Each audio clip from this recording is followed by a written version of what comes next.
देश की राजनीति में फिर गरमाया माहौल। पश्चिम बंगाल से आई एक बड़ी सियासी बयानबाजी ने हलचल बढ़ा दी है। नेता विपक्ष राहुल गांधी ने सीधे तौर पर प्रधानमंत्री नरेंद्र मोदी और राष्ट्रीय स्वयंसेवक संघ पर जोरदार हमला बोला है।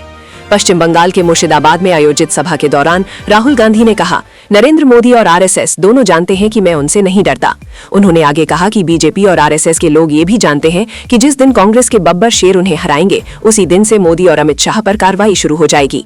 राहुल गांधी ने प्रधानमंत्री पर गंभीर आरोप लगाते हुए कहा कि उन्होंने अपनी छवि बचाने के लिए अमेरिका के साथ हुई डील में देश के हितों से समझौता किया। इसके साथ ही उन्होंने ये भी कहा कि उन्हें संसद में बोलने का पूरा मौका नहीं दिया जाता, लेकिन वे डरने वाले नहीं हैं। जनता को कड़ा संदेश देते हुए राहुल गांधी ने कहा, जब यहाँ के लोगों ने अंग्रेजों से लड़ाई लड़ी थी तो बीजेपी क्या चीज है। उन्होंने लोगों से अपील की कि वे बिना डरे अपने अधिकारों के लिए खड़े रहें। ये बयान ऐसे समय में आया है जब देश में चुनावी माहौल धीरे धीरे गर्म हो रहा है। अब देखना ये होगा कि इस बयान पर सियासी घमासान कितना बढ़ता है।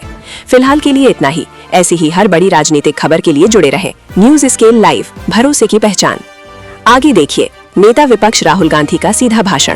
देश में दो विचारधाराओं की लड़ाई चल रही है। एक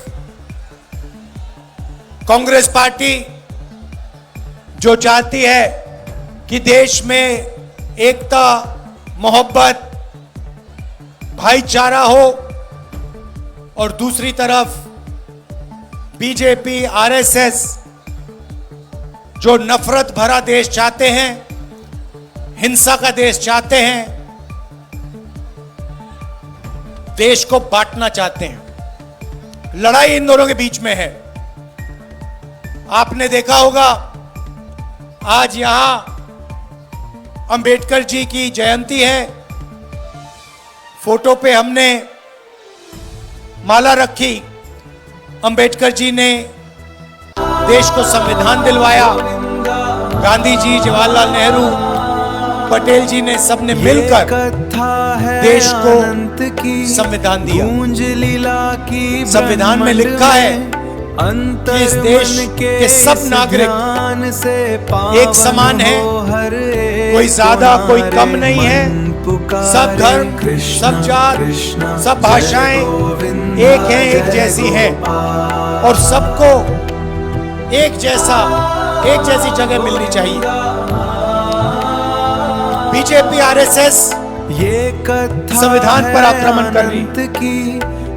अंबेडकर जी के माला लगा देते हैं, मगर हर रोज अंबेडकर जी की सोच को मिटाने की कोशिश करते हैं। लोकतंत्र पे जो आक्रमण हो रहा है, एसआईआर जो हो रहा है, हिंदुस्तान की संस्थाओं पर जो आक्रमण हो रहा है, जुडिशरी पे जो आक्रमण हो रहा है, ये सारा का सारा संविधान पर आक्रमण हो रहा है। संविधान को कमजोर करने का काम किया जा रहा है। बंगाल में तो आप जानते हो, बीजेपी, आरएसएस के लोगों ने, इलेक्शन कमीशन ने लाखों लोगों के वोट वोटर लिस्ट से निकाल दिए हैं। जो भी गलत निकाले गए हैं, जो भी व्यक्तियों का नाम गलत निकाला गया, उन सारे के सारों का हम नाम फिर से लिस्ट पे डालेंगे।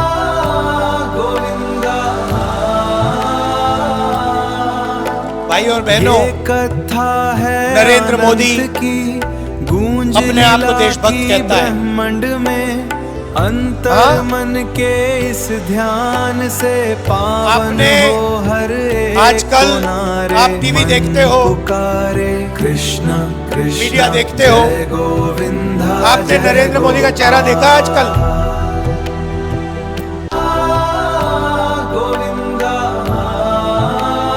आंख में आंख नहीं मिला पाता आजकल नरेंद्र मोदी मुझसे। कथा है अनंत की, गूंज लीला डरा हुआ है ब्रह्मांड में। भाई और बहनों, यूएस इंडिया डील पे भाषण हो रहा था पार्लियामेंट हाउस में। एप्स्टीन का नाम सुना आपने? सुना है ना? कृष्णा कृष्णा जय गोविंद। नरेंद्र मोदी के जो चरित्र है, उसकी सच्चाई एप्स्टीन फाइल में बंद पड़ी हुई है। ये महिलाओं की ज्यादा बात करता है, मगर इसकी सच्चाई बिल्कुल दूसरी है। और इसकी सच्चाई एप्स्टीन फाइल में बंद जो 35 लाख फाइलें जो बंद पड़ी हैं, नरेंद्र मोदी की सच्चाई उन फाइलों में है। ये बात डोनाल्ड ट्रंप जानता है। तो नरेंद्र मोदी का जो भविष्य है उस पर पूरा कंट्रोल डोनाल्ड ट्रंप का है। डोनाल्ड ट्रंप खुल के कहता है कि जब भी मैं चाहूं नरेंद्र मोदी का राजनीतिक करियर मैं खत्म कर सकता हूं, 2 मिनट में खत्म कर दूंगा। दूसरी बात अदानी की है। बीजेपी ने अपना पूरा का पूरा फाइनेंशियल सिस्टम, जो पैसे का सिस्टम है, उसे अदानी से जोड़ दिया। अदानी को वो हिंदुस्तान देते हैं, बेचते हैं, ports, power station, cement, airport, solar power, wind power, और अदानी उनको पूरा का पूरा समर्थन देता है, पैसा देता है और मीडिया में जगह देता है। यह भी बात डोनाल्ड ट्रंप को पता लग गई है। तो डोनाल्ड ट्रंप, जैसे आपके घर में टीवी है ना, हैगा, हाथ में रिमोट कंट्रोल होता है ना, आप टीवी को कंट्रोल करते हो, वैसे ही मोदी का रिमोट कंट्रोल डोनाल्ड ट्रंप के हाथ में पड़ा हुआ है। ये बटन दबाता है, मोदी चुप हो जाता है, बटन दबाता है, मोदी बोलना शुरू कर देता है। ये डोनाल्ड ट्रंप मोदी से अगर कहेगा या जंप लगाओ, मोदी जंप लगाएगा। और किया क्या इसने? अपनी छवि बचाने के लिए नरेंद्र मोदी ने यूएस डील में देश को बेच दिया, देश को बेच दिया। अपने आप को यह देशभक्त कहता है, इसने देश को बेच दिया है। इसीलिए यह मेरे सामने पार्लियामेंट हाउस में खड़ा नहीं हो सकता। यह भाग गया। पहले इसने अमित शाह से कहा कि इसको चुप करवाओ, बोलने मत दो। 4 घंटे मुझे पार्लियामेंट में नहीं बोलने दिया। मैं नहीं डरता इन लोगों से, मैं नहीं रुकता।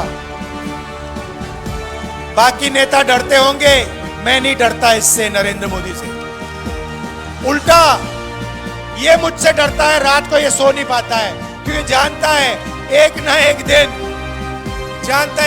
एक दिन कांग्रेस के बब्बर शेर, कांग्रेस के कार्यकर्ता इसको पकड़ लेंगे और पूरी की पूरी कार्रवाई होगी। भाई और बहनों, इसने क्या किया? अमेरिका को इसने हमारा कृषि का सेक्टर दे दिया। अमेरिका के किसानों को इसने हिंदुस्तान की मार्केट दे दी। आने वाले कल में कपास, सोया, दाल, बादाम, अखरोट, फल, सारी की सारी चीज अमेरिका के किसान हिंदुस्तान में बेचेंगे और हिंदुस्तान के किसान बर्बाद हो जाएंगे। पहला काम इसने यह किया। क्या यह देशभक्ति है? नहीं, यह देशद्रोही है। दूसरा काम, हिंदुस्तान का सारा डेटा, मेडिकल डेटा, आपकी जो बातचीत होती है उसका डेटा, जो व्हाट्सएप पे आप लिखते हो, कहां जाते हो, सारा का सारा डेटा नरेंद्र मोदी ने अमेरिका के हवाले कर दिया। अमेरिका जहां भी उस डेटा को रखना चाहता है रख सकता है। जो भी अमेरिका आपके डेटा से करना चाहता है कर सकता है। तीसरा धोखा, हिंदुस्तान की एनर्जी सिक्योरिटी। नरेंद्र मोदी ने डोनाल्ड ट्रंप से कहा कि हम उसी से तेल खरीदेंगे जिसको आप कहोगे। अगर आप कहोगे कि हिंदुस्तान सऊदी अरेबिया से, ईरान से, रूस से तेल ना खरीदे तो हम नहीं खरीदेंगे। भाइयों और बहनों, तीसरा काम, इसने हिंदुस्तान की एनर्जी सिक्योरिटी छीन दी और अमेरिका को बेच दी। आप देखना, अब युद्ध हुआ है ईरान में, अब आप देखना क्या भयंकर आंधी तूफान आने वाला है, क्योंकि नरेंद्र मोदी ने अमेरिका को अपनी एनर्जी सिक्योरिटी दे दी। अब देखना पेट्रोल के दाम, गैस के दाम, केरोसिन के दाम, डीजल के दाम कहां जाते हैं। जब ये दाम बढ़ेंगे, याद रखना कि धोखा नरेंद्र मोदी ने किया है। नरेंद्र मोदी ने हिंदुस्तान की एनर्जी सिक्योरिटी अमेरिका को दी है। और आखिरी काम, चौथा काम, नरेंद्र मोदी ने डोनाल्ड ट्रंप से कहा कि हर साल हिंदुस्तान अमेरिका से 9.5 लाख करोड़ रुपए का माल खरीदेगा। भाइयों और बहनों, बात समझिए, अगर हम 9.5 लाख रुपए अमेरिका से से माल खरीदेंगे तो हिंदुस्तान की फैक्ट्रियों का क्या होगा? हिंदुस्तान और बंगाल की छोटी फैक्ट्रियां, मिडिल साइज फैक्ट्रियां सारी की सारी बंद हो जाएंगी। ये 4 काम नरेंद्र मोदी ने किए। क्यों किए? क्योंकि डोनाल्ड ट्रंप नरेंद्र मोदी को कंट्रोल करता है। डोनाल्ड ट्रंप ने नरेंद्र मोदी को पूरा अपने हाथों में ले रखा है, कंट्रोल कर रखा है। वो स्वयं कहता है, डोनाल्ड ट्रंप कहता है कि जब मैं नरेंद्र मोदी को फोन करता है, जब मैं नरेंद्र मोदी को फोन करता हूं, नरेंद्र मोदी फोन उठाता है और कहता है यस सर, यस सर कहता है हमारा प्रधानमंत्री, अमेरिका के प्रधानमंत्री को। आप सोचिए, कहां महात्मा गांधी, कहां जवाहरलाल नेहरू, कहां सरदार पटेल, कहां इंदिरा गांधी, कहां अंबेडकर जी, जिन्होंने अपनी पूरी जिंदगी देश के लिए दे दी, सालों जेल में काटे, शहीद हो गए। और कहां ये नरेंद्र मोदी जो अमेरिका के राष्ट्रपति को यस सर कहता है, उसके सामने झुकता है। यह सच्चाई है। दुख की बात यह है कि नरेंद्र मोदी एसआईआर कर रहा है, वोट चोरी करवा रहा है, बेरोजगारी फैला रहा है, नफरत फैला रहा है, एक धर्म को दूसरे धर्म से लड़ा रहा है। और यहां पे बंगाल में टीएमसी अपनी जिम्मेदारी पूरी नहीं कर रही है। ऐसे लगता है कि टीएमसी बीजेपी के लिए रास्ता तैयार कर रही है। टीएमसी भी नफरत फैलाती है।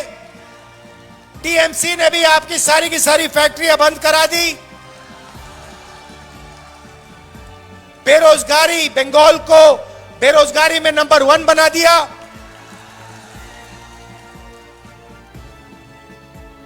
और भ्रष्टाचार की तो बात ही नहीं शुरू की मैंने। नरेंद्र मोदी सबसे भ्रष्ट प्रधानमंत्री है, तो यहां पे बंगाल में भी भ्रष्टाचार का रिकॉर्ड तोड़ दिया गया है। शारदा स्कैम, 17 लाख इन्वेस्टर्स का पैसा छीना, 1900 करोड़ रुपए उनके लिए उनको वापस नहीं दिए।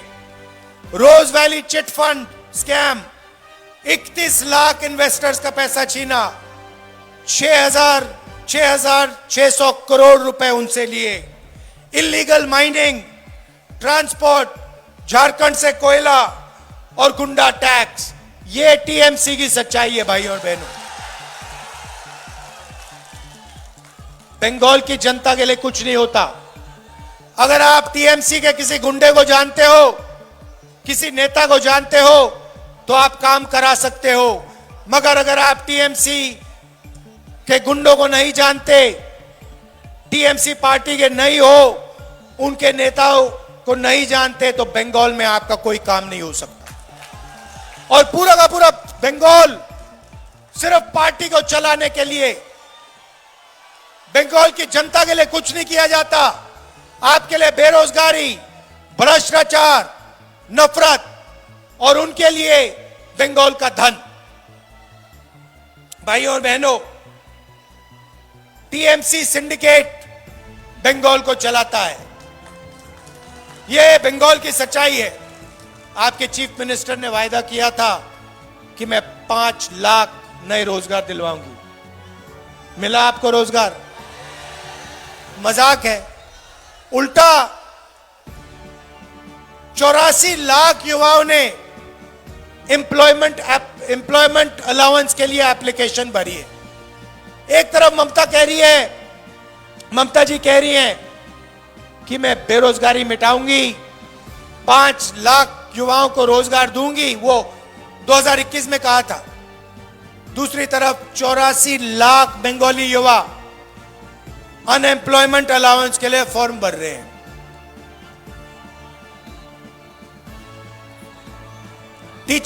टीचिंग जॉब्स बेचे जाते हैं, एसएससी में रिक्रूटमेंट स्कैम होता है, फैक्ट्रियां बंद होती जा रही हैं, महिलाओं के खिलाफ अत्याचार हो रहा है, RG Kar rape and murder case होता है, और जिन्होंने ये काम किया उनकी रक्षा की जाती है। बंगाल में कोई अकाउंटेबिलिटी नहीं है। पॉलिटिकल वायलेंस जितना भी उनको करना है वो करते हैं।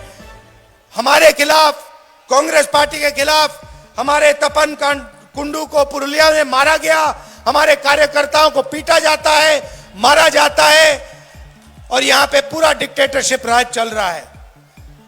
भाई और बहनों, कांग्रेस पार्टी ने आपको 5 वायदे किए हैं। पहला वायदा 10 लाख रुपए का हम आपको हेल्थ इंश्योरेंस दिलवाएंगे। हर परिवार को बंगाल में 10 लाख रुपए का हेल्थ इंश्योरेंस मिलेगा। Free cancer treatment, free dialysis treatment district अस्पतालों में। दूसरा वायदा कृषक सम्मान योजना, 15,000 रुपए हर किसान को, और फ्री इलेक्ट्रिसिटी 200 यूनिट हर किसान को दिया जाएगा। शिक्षा आलो, फ्री एजुकेशन, फ्री शिक्षा ग्रेजुएशन तक और पीजी तक महिलाओं को फ्री में हम शिक्षा देने वाले हैं, और कम्युनिकेटिव इंग्लिश और एआई एजुकेशन को हम स्कूलों में चालू करना चाहते हैं। चौथा वायदा युवा सम्मान, जो भी सरकारी पोस्ट खाली पड़ी है सारी की सारी पोस्ट पहली कैबिनेट मीटिंग में हम सारी की सारी पोस्ट को भर देंगे। इंटर्नशिप अपॉर्चुनिटीज और एआई सेंटर हर डिस्ट्रिक्ट में युवाओं के लिए कांग्रेस पार्टी खोलेगी, और हर महिला को 2,000 रुपए कैश ट्रांसफर बैंक अकाउंट में कांग्रेस पार्टी देने जा रही है। भाई और बहनों, अंत में विचारधारा की लड़ाई है। बीजेपी जानती है कि तृणमूल पार्टी उनको देश में नहीं हरा सकती है, देश में नहीं रोक सकती है। बीजेपी जानती है कि देश में सिर्फ कांग्रेस पार्टी बीजेपी को हरा सकती है, उनकी विचारधारा को खत्म कर सकती है। आप कांग्रेस पार्टी को पूरा समर्थन दीजिए, हमारे कैंडिडेट्स को विधानसभा में पहुंचाइए और बंगाल को बदलने का काम कीजिए। आप जानते हो भाई और बहनों, मैं 4,000 किलोमीटर नफरत मिटाने के लिए चला हूं, कन्याकुमारी से कश्मीर। यह कोई मामूली काम नहीं है। हजारों कांग्रेस के कार्यकर्ता, लाखों लोग एक साथ हम चले थे कन्याकुमारी से कश्मीर तक। क्यों चले? नफरत को मिटाने के लिए, भाईचारा लाने के लिए, नफरत के बाजार में मोहब्बत की दुकान खोलने के लिए। और हम पीछे हटने वाले लोग नहीं हैं। आप एक बात समझ जाओ, ना हम नरेंद्र मोदी से डरते हैं, ना हम आरएसएस से डरते हैं, ना हम बीजेपी से डरते हैं। और कांग्रेस पार्टी का हर कार्यकर्ता, मैं आपको मैसेज देना चाहता हूं, आपके खून में, आपके डीएनए में कांग्रेस की विचारधारा और देशभक्ति भरी हुई है। आपको किसी से डरने की जरूरत नहीं है। आप बब्बर शेर हो हमारे।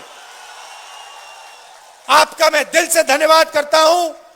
बंगाल में कांग्रेस पार्टी को जिताइए।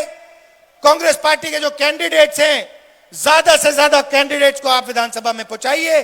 दिल से आपका धन्यवाद करता हूं। नमस्ते, जय हिंद, जय बंगाल।